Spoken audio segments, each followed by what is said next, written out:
What's up? We're filming again because competition's over. It's not very easy for me to do that when I'm trying to compete and get ready, but now we're not doing that right now. We're in a, I don't care what you call it, off season, whatever. It's not really off season. I don't know what that even means in weightlifting. So what we're doing is we're gonna squat and we're gonna do the next psalm, which will be 46. It's really encouraging, uplifting one, and yeah, I got a new light situation going on here, so that's cool. No music, that's not cool. So we're gonna just get into some warm ups and get into Psalm 46, and probably gonna go to 275 higher reps, of course, for a lighter weight. But yeah, it'll be great. Feels good. Temperature's awesome. It's like that just right time of year. So let's get into it.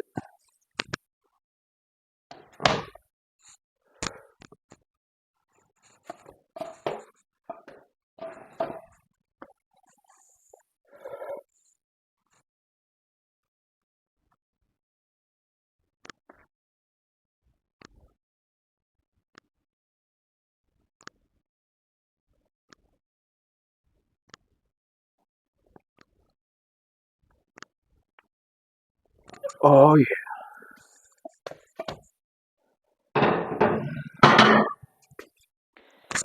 So yeah, the next so many weeks, I don't know exactly how many, but it's gonna be like high rep stuff. Probably through the end of the year, give or take. That's kind of how you need to do it. Can't do the same thing all the time.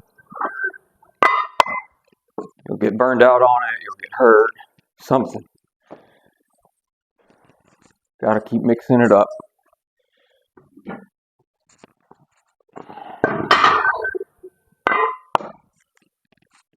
Plus, if you're doing singles and doubles all the time, that's not really a good way to build muscle. If you're doing high reps all the time, on the other hand, that's not a good way to get strong. You'd be stronger than if you didn't weightlift. I think that's why it's a little misleading to people. But you got to combine them together. Build the muscle, high reps, then see how strong it's making you by doing a block of lower reps. Everything works together. Can't get stuck on one or the other too long. But that's what happens because people hate change. So they want to do the same thing all the time and they wonder why they're not getting better. That's a life lesson, not just a weightlifting lesson. All right, Psalm 46. It's one of those ones written by the family of Levites whose job it was to make the music. So it's one of their songs, whatever, same difference, right? These are all designed to be sung, including Psalm 119. I can't imagine. Just the worship team that day, just like, hey, we're only going to do one song today.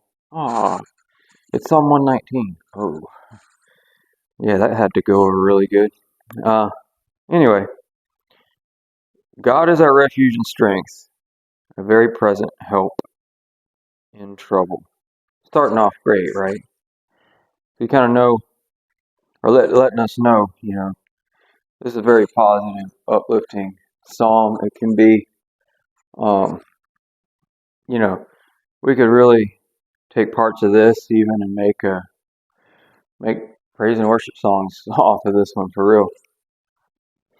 Therefore we will not fear, though the earth be removed, and though the mountains be carried into the midst of the sea. Though the waters thereof roar and be troubled, though the mountains shake with the swelling thereof.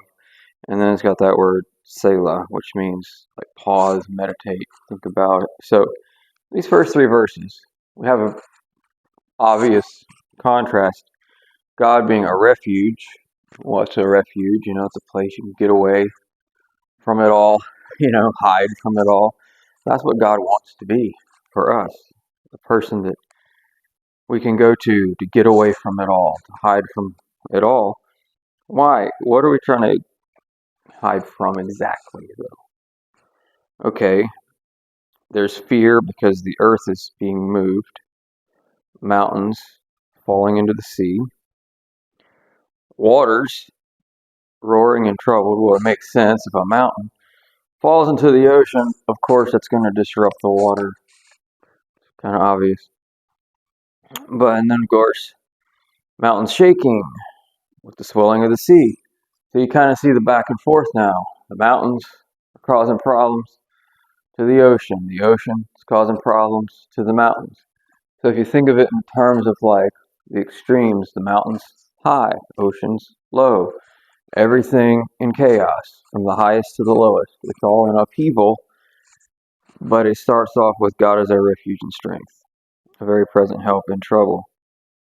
Now what we're going to do is you've got the ocean, the mountains, the upheaval.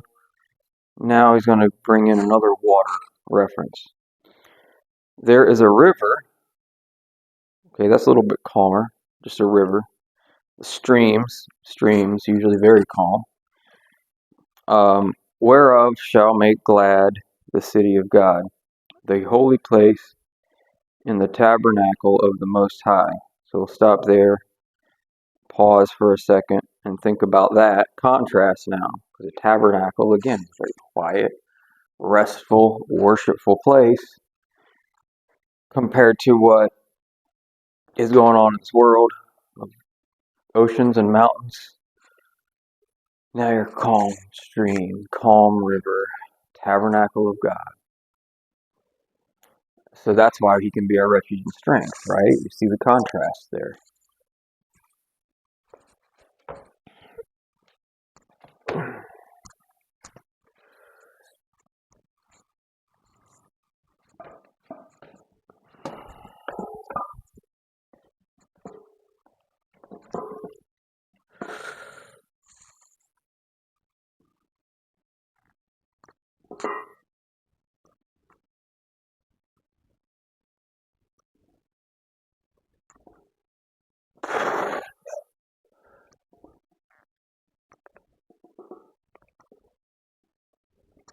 Oh,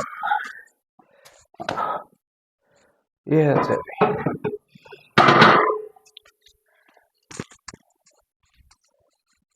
That was 185, so throw a little more on there.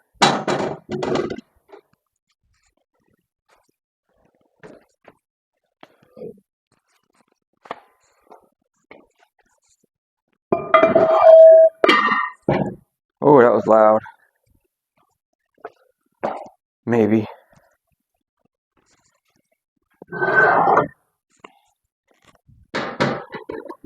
We'll see. I don't know.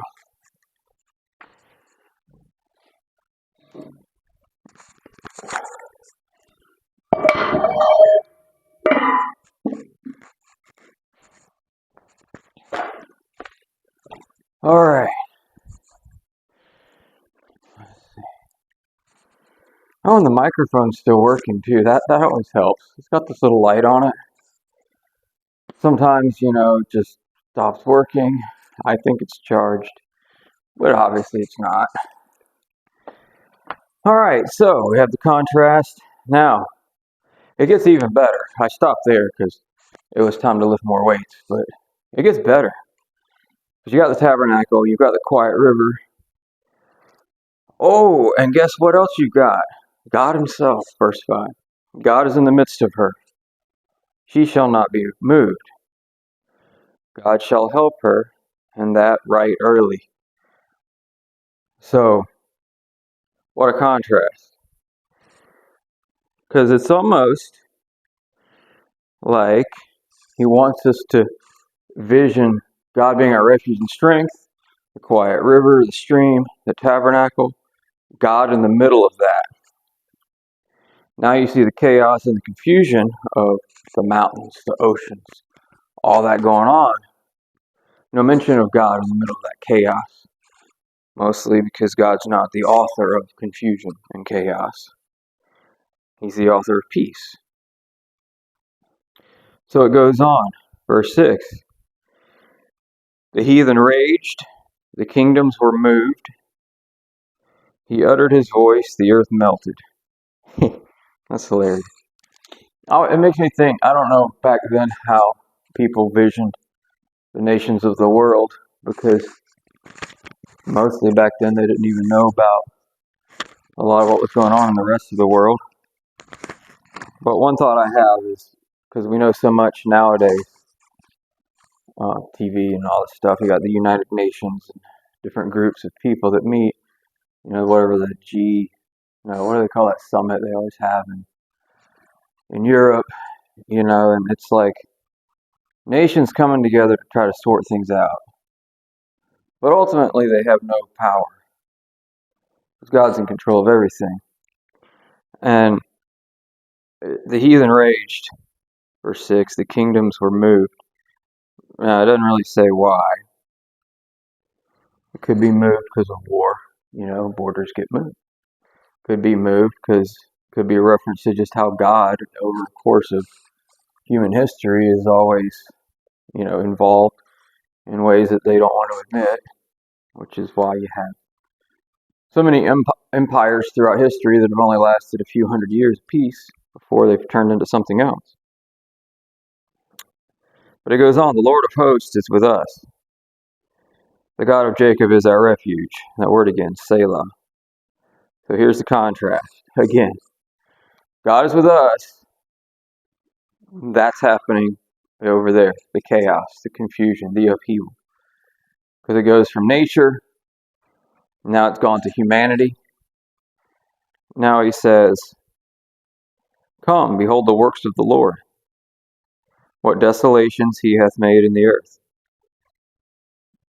And I did not think that word, what does that word desolations mean? Because the next thing it says is super awesome. It says, he makes wars to cease unto the ends of the earth. He breaketh the bow, and cutteth the spear in sunder. He burneth the chariot in the fire. So what is this desolation? What does that word mean? So I looked it up in Hebrew. It actually means like wonderful. It's got a very positive, because usually, maybe it's just me, maybe y'all knew this already. I thought desolation meant like destruction. And in the sense of destroying war to bring peace, I could see where it might fit that. But looking it up in the Hebrew, find out it means wonderful. It could mean, a few good things too. And so it just depends, I think, on what it's being paired with. And since it's being paired with peace, the end of war, that kind of stuff, is basically just saying God's doing good things in the earth. He's going to make war stop. He's going to bring that kind of peace. Be still and know that I am God. Be still. Because think about all this chaos and confusion, all the running around that's you can pick up on from these other things. Kingdoms are moving, people are moving. Earthquakes, hurricanes, all this stuff going on.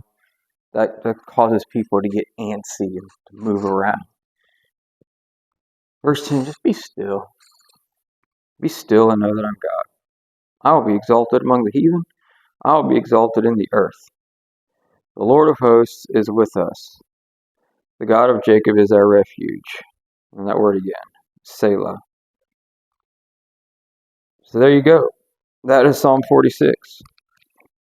A very encouraging psalm. Sort of gives us a moment in time to look forward to. Because for wars to cease forever, God says he's going to do it. So people need to get out of the way, quit acting like they can do it, quit acting like they got it all figured out. And they can stop the nonsense. Just get out of the way. God's going to do it when he's going to do it. In the meantime, what does he say to do? Be still and know that he's God. And that's just not cool to people. They don't want that.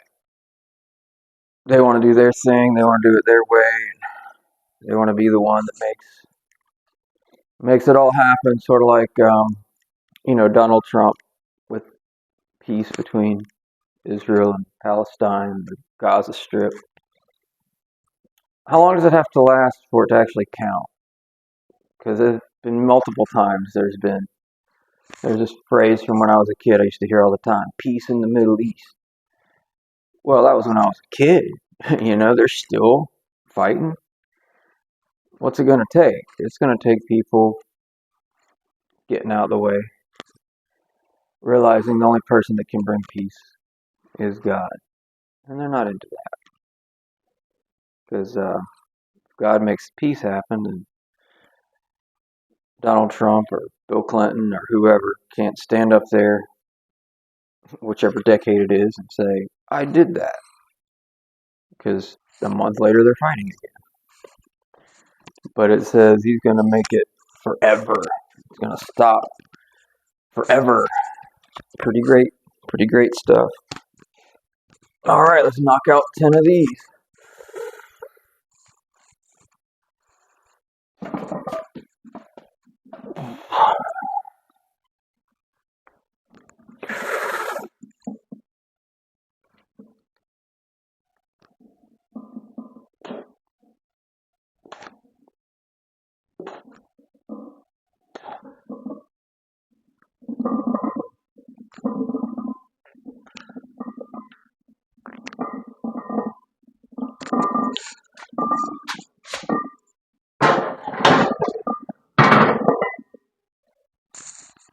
Oh, that felt pretty good.